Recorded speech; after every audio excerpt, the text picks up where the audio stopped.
नमस्कार साथियों, मैं अनीता श्रीवास्तव आपका हार्दिक अभिनंदन करती हूँ।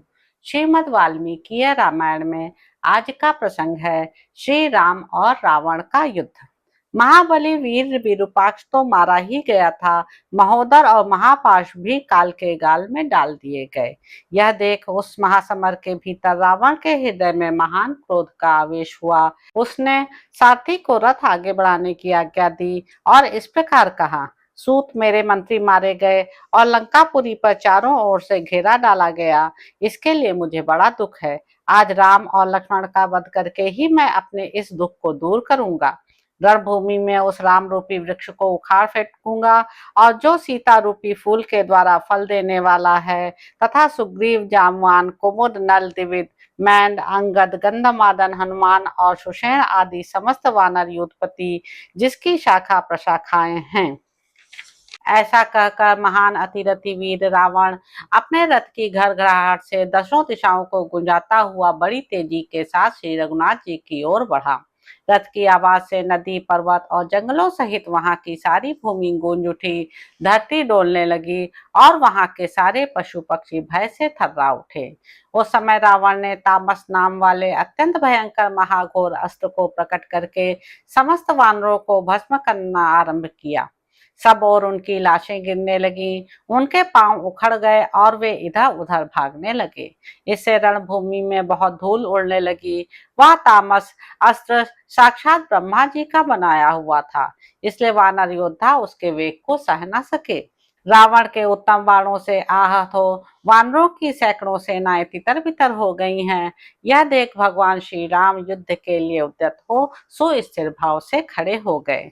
उधर वानर सेना को खदेड़ कर राक्षस सिंह रावण ने देखा कि किसी से पराजित न होने वाले श्री राम अपने भाई लक्ष्मण के साथ उसी तरह खड़े हैं जैसे इंद्र अपने छोटे भाई भगवान विष्णु के साथ खड़े होते हैं। वे अपने विशाल धनुष को उठाकर आकाश में रेखा खींचते से प्रतीत होते थे।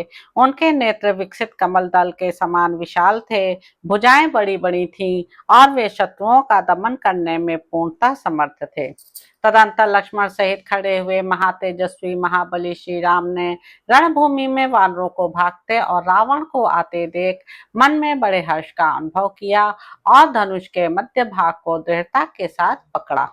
उन्होंने अपने महान वेगशाली और महान हाथ प्रकट करने वाले उत्तम धनुष को इस तरह खींचना और उसकी टंकार करना आरंभ किया मानो वे पृथ्वी को विदीर्ण कर डालेंगे।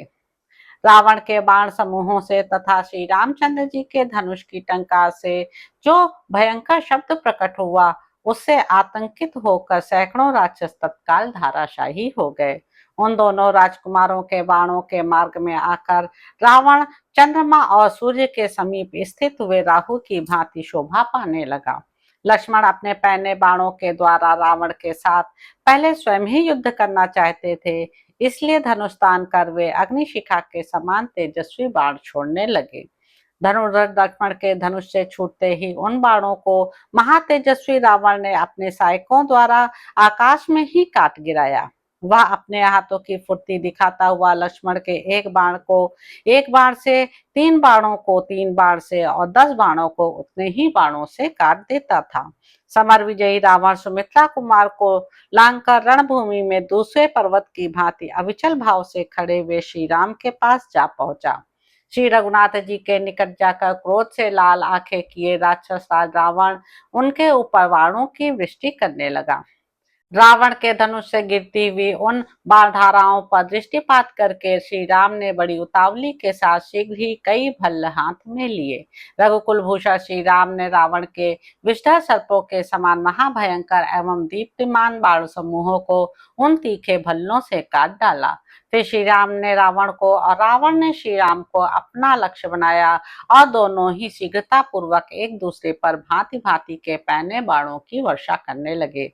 वे दोनों चिरकाल तक वहां विचित्र दाएं बाएं पैतरे से विचरते रहते। बाण के वेग से एक दूसरे को घायल करते हुए वे दोनों वीर पराजित नहीं होते थे।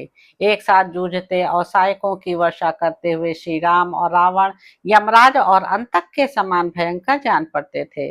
उनके युद्ध से संपूर्ण प्राणी थर्रा उठे।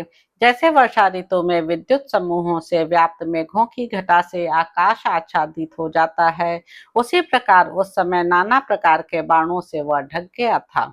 गिद्ध की पांख के सुंदर परों से सुशोभित और तेज धार वाले महान वेगशाली बाणों की अनवरत वर्षा से आकाश ऐसा जान पड़ता था मानो उसमें बहुत से झरोखे लग गए हों। दो बड़े बड़े मेघों की भांति उठे हुए श्री राम और रावण ने सूर्य के अस्त और उदित होने पर भी बाणों के गहन अंधकार से आकाश को ढक रखा था। दोनों एक दूसरे का वध करना चाहते थे। अतः वृत्तासुर और इंद्र की भांति उन दोनों में ऐसा महान युद्ध होने लगा जो दुर्लभ तथा अचिंत्य है। दोनों ही महान धनुर्धर और दोनों ही युद्ध की कला में निपुण थे। दोनों ही अस्त्रवेत्ताओं में श्रेष्ठ थे। अतः दोनों बड़े ही उत्साह से रणभूमि में विचरने लगे। वे जिस जिस मार्ग से जाते उसी उसी से बाणों की लहर उठने लगती थी। ठीक उसी तरह जैसे वायु के थपेड़े खाकर दो समुद्रों के जल में उत्ताल तरंगे उठ रही हों। तदंतर जिसके हाथ बाल छोड़ने में ही लगे हुए थे, समस्त लोगों को रुलाने वाले उस रावण ने श्री रामचंद्र जी के ललाट में नाराजों की माला सी पहना दी। भयंकर धनुष से छूटी और नील कमल दल के समान श्याम कांति से प्रकाशित होती हुई उस नाराज माला को श्री रामचंद्र जी ने अपने सिर पर धारण किया, किंतु वे व्यथित नहीं हुए। तत्पश्चात क्रोध से भरे हुए श्री राम ने पुनः बहुत से बाण लेकर मंत्र जप पूर्वक रौद्रास्त्र का प्रयोग किया।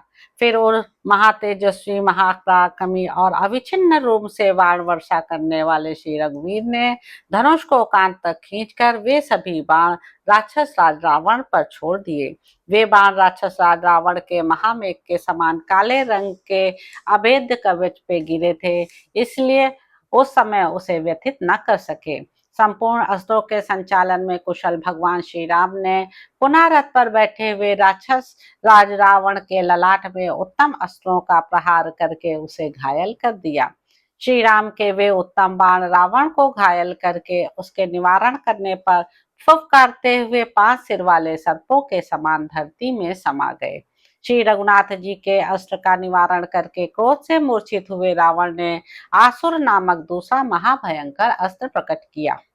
उससे सिंह, बाघ, कंक, चक्रवाक, गीध, बाज, सियार, भेड़िए, गधे, सुअर, कुत्ते, मुर्गे, मगर और जहरीले सांपों के समान मुख वाले बाणों की वृष्टि होने लगी। वे बाण मुंह फैलाए जबड़े चाटते हुए 5 मुख वाले भयंकर सर्पों के समान जान पड़ते थे। फुफकारते हुए सर्प की भांति कुपित हुए महातेजस्वी रावण ने इनका तथा अन्य प्रकार के तीखे बाणों का भी श्री राम के ऊपर प्रयोग किया।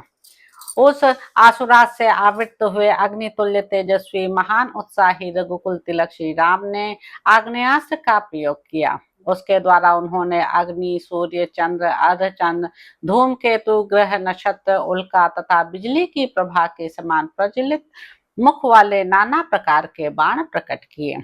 श्री रघुनाथ जी के आग्नेयास्त्र से आहत हो रावण के वे भयंकर बाण आकाश में ही विलीन हो गए, तथापि उनके द्वारा सहस्त्रों वानर मारे गए थे। अनायास ही महान कर्म करने वाले श्री राम ने उस आसुरास्त्र को नष्ट कर दिया। यह देख इच्छानुसार रूप धारण करने वाले सुग्रीव आदि वीर वानर श्री राम को चारों ओर से घेर कर हर्षनाद करने लगे। दशरथ नंदन महात्मा श्री राम रावण के हाथों से छूटे हुए उस आसुरास्त्र का बलपूर्वक विनाश करके बड़े प्रसन्न हुए और वानर यूथपति आनंद मग्न हो उच्च स्वर से सिंहनाद करने लगे। तो इस प्रकार साथियों, युद्ध कांड में निहित 99वां सर्ग यहाँ पर समाप्त होता है। इसके अगले अंक में आप जानेंगे कि राम और रावण का युद्ध, रावण की शक्ति से लक्ष्मण का मूर्छित होना तथा रावण का युद्ध से भागना। तो अब आपसे अगले अंक में मुलाकात होगी। मेरे YouTube चैनल संवाद विद अनीता को लाइक करें, शेयर करें, सब्सक्राइब करें। धन्यवाद साथियों।